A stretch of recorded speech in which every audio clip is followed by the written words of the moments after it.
The mockery begins.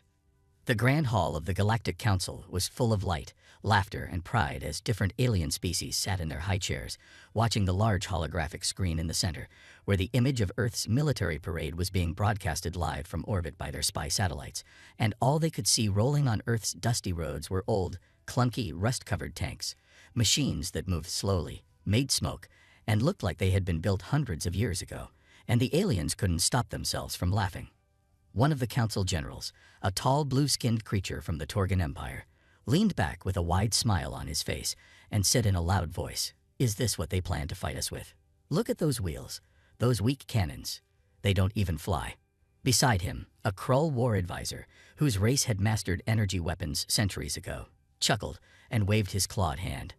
"I've seen farming machines on asteroid colonies that look more dangerous than those Earth tanks," he said, and the room echoed with loud alien laughter that showed no respect and no fear of what humanity had to offer.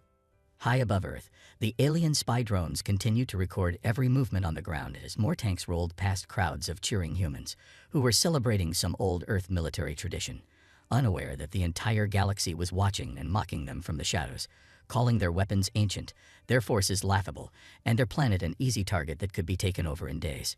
In a hidden underground bunker deep beneath the mountains of Alaska, far away from the public eye and alien eyes in the sky, a small group of serious-looking human military officers stood around a long table, watching the same alien feed that the Galactic Council was watching, and none of them looked surprised or angry. Instead, they looked calm, focused, and prepared.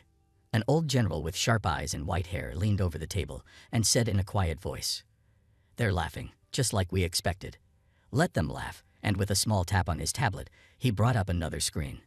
This one showing the blueprints of the tanks in the parade, but unlike what the aliens saw, this screen showed something completely different, because inside those old shells were secrets the galaxy had never seen before. The tanks, which looked like World War relics on the outside, were actually hiding advanced technology. Reactive armor made from alien alloys, railguns hidden inside their turrets, and AI systems that could scan the battlefield in real time and fire before the enemy even pulled a trigger, and these upgrades had all been developed in secret, using parts from a long-forgotten alien crash that had happened in Roswell, New Mexico, many decades ago. Back in the Galactic Council Hall, the leaders were already making plans for a fast invasion, thinking Earth would be easy to control with outdated weapons and slow machines, and they had no idea that Earth had chosen to hide its true strength on purpose, using the old tanks as bait, because sometimes the best way to catch a strong enemy off guard was to look weak. A small alien officer who had studied Earth's history tried to speak. "They have been quiet for too long. Maybe there's more than what we see. Maybe." But before he could finish, a larger alien slammed his fist on the table and shouted, "Enough. They are simple creatures playing war games with museum toys. We will crush them before they know what happened." Back on Earth, the same tanks rolled back into storage after the parade, and as the crowd went home, the military teams went to work, opening up the tanks, checking systems, and updating software, because every machine was more than a weapon. It was a message, and that message would soon be delivered to the entire galaxy. Inside one of the tanks, a young technician smiled as he touched the smooth black panel of the AI control core and whispered, "They think you're old and broken, but you'll show them who's really behind." In space, the alien fleet began moving closer to Earth, still laughing, still sure that nothing on the small blue planet could stop them. But on Earth, behind every old tank shell, inside every forgotten bunker, and inside every quiet mind that had been watching the stars for too long, something was waking up. And it wasn't going to be funny. Not anymore. The alien fleet entered Earth's orbit slowly, like dark shadows covering the sky. Dozens of warships, each bigger than a city, floated above the planet with shining metal bodies and powerful weapons glowing on their sides. The Galactic Council had sent their finest soldiers, their strongest machines, and their most feared commanders to take Earth. They believed it would be an easy mission. After all, they had seen the tanks. They had laughed. Now, they were here to crush. Inside the main alien flagship, Commander Furlock stood on the command deck with his 6 glowing eyes fixed on the blue planet below. His voice was cold as he said, "Begin the attack. Show the humans the power of the galaxy." His officers quickly followed orders. Missiles were prepared. Laser cannons were charged. Ground invasion ships were launched. In less than 10 minutes, fire began to rain down from the sky. Explosions lit up the air above Earth's military bases. Alien drop pods crashed into deserts, cities, forests, and even oceans. Soldiers came out with armor stronger than steel and weapons that could melt metal. The Galactic Council expected panic. They expected fear, but what they saw next shocked them. The humans did not run. They did not scream. Instead, something strange happened. The old tanks, the same ones that looked like museum pieces, came alive. Their engines roared. Their turrets turned with speed that didn't match their age. And then they fired. One tank, sitting alone on a dusty base, locked on to an alien dropship falling from the sky. Its turret moved smoothly, and before the alien soldiers could land, a bright blue shot tore through the air. It wasn't a normal shell. It was a railgun blast. It hit the dropship and blew it apart in the sky. In another part of the world, deep in a jungle base, 3 tanks drove out of their garage. Their old frames hid advanced tracking systems. They moved fast, too fast for machines that size. A group of alien soldiers saw them and laughed again. More of the old toys, one said. But the laughter stopped when the tanks didn't just shoot. They dodged incoming fire. Each tank had an AI core, which could learn and adapt. The tanks fired together, destroying the entire alien squad in seconds. From orbit, Commander Verloc watched the feed. His smile disappeared. "What is this?" he asked, staring at the screen. "These are not the machines we saw." His science officer checked the recordings. "Sir, these tanks are not what we believed. They look old on the outside, but inside, they are something else." Verloc's hands clenched into fists. "They fooled us. They let us laugh." Across Earth, the same scene played again and again.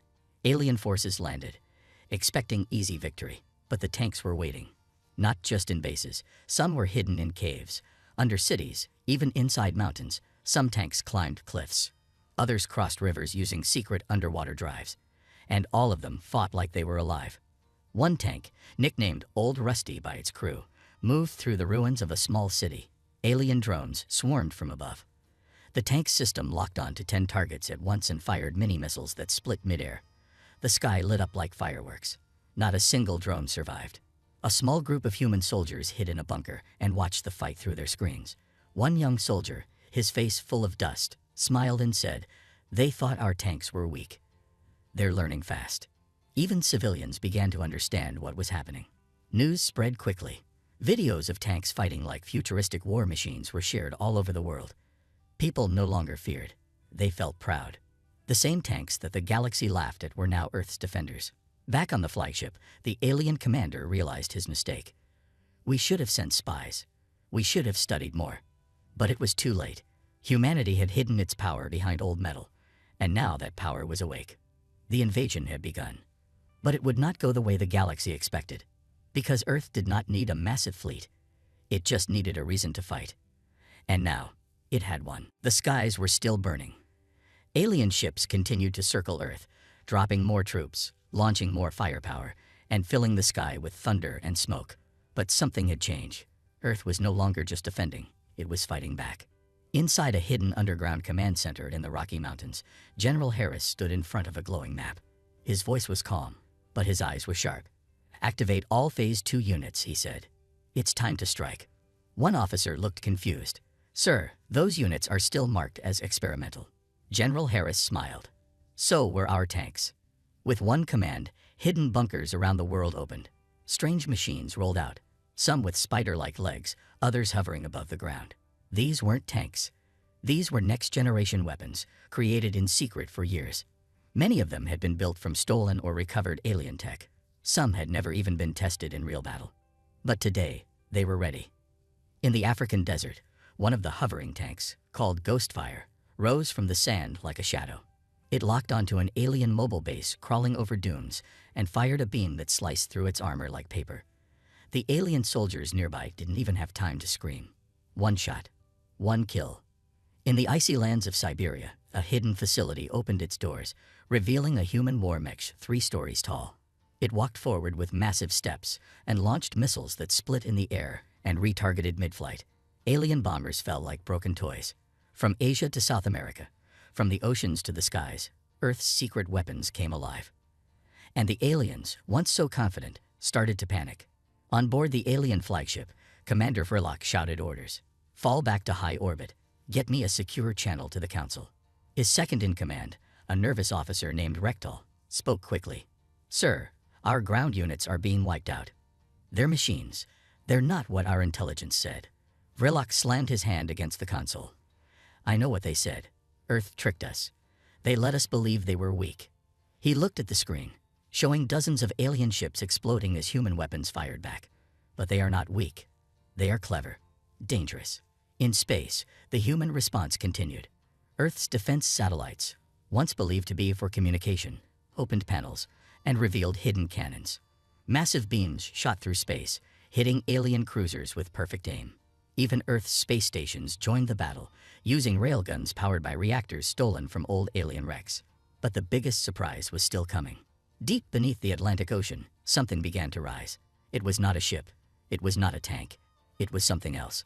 Something Earth had kept secret for decades. A massive war machine, built inside an old alien wreck, rose from the sea like a god of war. It had no name. People only called it the Leviathan. The Leviathan moved slowly, but its body was covered in thick armor made from both Earth steel and alien alloys. On its back, it carried missile pods, laser turrets, and weapons that had no names, only numbers. It had been made for one reason: to scare the galaxy. And now, it would show the universe that Earth was not afraid. In orbit, an alien dreadnought moved closer to destroy the Leviathan before it could surface. But the war machine locked onto it, fired 2 long-range plasma cannons, and split the dreadnought in half in one shot. Flames fell into the ocean as humans all over the world watched the event live. Cheers broke out in homes, shelters, and command posts. Earth was no longer the target. Earth was now the threat. Back on the alien flagship, Commander Verloc knew the truth. "We didn't just make a mistake," he whispered. "We started a war we cannot win." Because the humans had done something no other species ever dared. They had turned their old machines into nightmares. They had turned laughter into fear. And now, the real battle was just beginning. Far away from Earth, in a golden chamber floating above a quiet blue star, the Galactic Council held an emergency meeting. The Council had ruled the galaxy for thousands of years. They had stopped wars, built trade between planets, and punished any race that dared to break their laws. They believed they were the smartest and strongest beings in the galaxy. But today, they were afraid. 12 alien leaders sat around a wide glowing table. The room was quiet except for the heavy breath of High Chancellor Dovar, a tall, thin creature with purple skin and eyes like shining glass. He slammed his hand down. "Explain this madness. We were told Earth was weak. Their tanks were ancient. Their weapons were simple." A short, nervous alien, covered in silver feathers, spoke next. "Your Honor, we believe the data. Earth looked old. Their technology was slow. Their armies were small. We never saw any sign of these monsters they now use." Another council member stood up. He had 3 arms and a long tail. His voice was cold. "We laughed at their machines, but now they laugh at us." The council then watched a video sent from their forces in Earth's orbit. The screen showed Earth's giant machine, the Leviathan, rising from the ocean and destroying an alien dreadnought with just 2 shots. The explosion lit up the sky. The sound shook the entire planet. Some council members gasped. One even fainted. This isn't war," said the High Chancellor slowly. "This is revenge." Another video came in, Earth's hovering tanks in the desert, taking out alien ground bases with beams that cut through armor. Footage showed alien soldiers running, screaming, falling. These weren't rebels. These were the best trained warriors the Council had ever sent, and they were losing. Someone whispered, "We attacked Earth, but now they are hunting us." A long silence filled the room. Then one of the oldest members of the Council, a creature with blue skin and 4 eyes, spoke calmly. "We made the same mistake every empire makes. We looked at old machines and thought the people were weak. But we forgot one thing." Everyone looked at him. He continued, "Humans don't throw away old things. They rebuild them. They improve them. They hide their true strength behind jokes and silence. And when the time is right, they strike." The words hit the room like a thunderstorm. No one spoke. Even the High Chancellor leaned back in his seat, thinking deeply. Suddenly, another message arrived. This one from Commander Verloc, the leader of the invasion fleet. His face appeared on the screen. Blood covered his armor, and smoke filled the air behind him. "This is Verloc. We are retreating. I repeat, we are retreating. Earth's weapons are beyond what we expected. They have taken our ships. They have turned our technology into something worse. I advise immediate ceasefire. If we continue, we risk total destruction. The signal ended in static. A few seconds later, another screen showed dozens of alien ships pulling away from Earth. They were fleeing. They had failed. The council members looked at each other. "We can't let the galaxy know we were defeated by one planet," one of them whispered. "Then we hide the truth," said another. "We say it was a mistake, a misunderstanding. We blame our generals." But the High Chancellor stood up. His voice was firm now. "No, we must face the truth. Earth is no longer just a planet. It is a warning." He turned to the others. "Tell every world under our rule, do not touch Earth again. Do not go near their orbit. Do not spy on their people. We will leave them alone." And then he added one last thing. "If we ever cross them again, we may not survive." The sky above Earth was calm again. The last alien ship had fled, its engines burning bright as it disappeared into the blackness of space. Humans watched from every part of the planet, on rooftops, in deserts, from mountain bases, and deep-sea control rooms. They had survived. They had won. But Earth was not celebrating yet. Inside the Leviathan, the massive war machine rebuilt from the alien wreck, the human commanders were having a meeting. The ship's control room looked like a mix of old steel and strange alien tech. Blue lights ran along the walls. Holograms floated in the air. The room smelled like oil, fire, and victory. General Marcus Stone, a tall man with a deep voice and eyes like sharp ice, stood in front of the screen. "It's time," he said. "They thought Earth was weak. Now we must speak. Not with weapons, but with words." Everyone nodded. A camera turned on. A signal reached out into the stars, carried by satellites and old alien comms the humans had repaired and reprogrammed. The message would reach the Galactic Council in minutes. General Stone stood still as the red light blinked. He began to speak. "To the Galactic Council, and to any species watching this transmission, this is Earth." His voice was calm, but strong. "You came to our world thinking we were easy to conquer. You sent your fleets. You mocked our tanks. You laughed at our old weapons, but you forgot something important." He looked directly into the camera. "You forgot who we are." Behind him, images of the battle played. Earth's rebuilt tanks firing plasma beams, alien dreadnoughts falling, soldiers retreating. "We may not have shiny ships. We may not have advanced tech like yours, but we have something more dangerous. We have minds that learn, hands that fix, and hearts that do not give up." The next images showed humans repairing alien machines, testing weapons, building cities underground during the invasion. "You left wrecks behind. You thought they were useless, but we made them into warships. You gave us fire, and we built a storm." Then came a moment of silence. General Stone took a deep breath. "We do not want war. We do not want to rule the galaxy. But if you come for Earth again, we will not hide." He leaned forward. "We will fight. And this time, we will come to you." The screen blinked off. The message had been sent. In the council chamber far away, alien leaders watched the message in silence. No one laughed now. Some had their heads lowered. Others sat frozen, their bodies cold with fear. This was not the message of a weak world. This was the voice of power, earned through pain and survival. One of the council guards whispered to another, "Earth was the test, and we failed it." High Chancellor Dover didn't speak. He simply turned off the screen and said, "Begin peace talks." Immediately, back on Earth, people slowly came out of hiding. Cities lit up again. Flags were raised. Families cried and hugged. Soldiers were welcomed home. And in the shadows of the mountains, the Leviathan waited, silent and watching. It was no longer just a ship. It was Earth's warning to the galaxy. Across the galaxy, the message from Earth spread like a storm.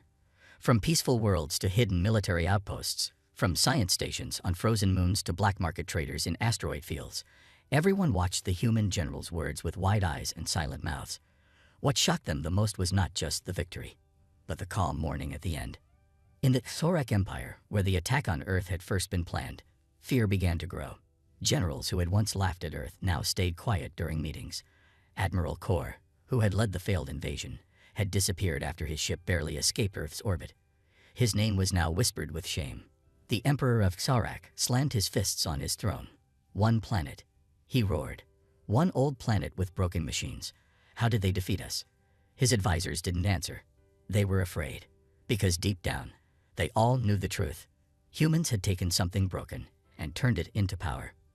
And that meant humans were dangerous. On the peaceful planet of Eularia, Scholars and scientists gathered in tall crystal towers.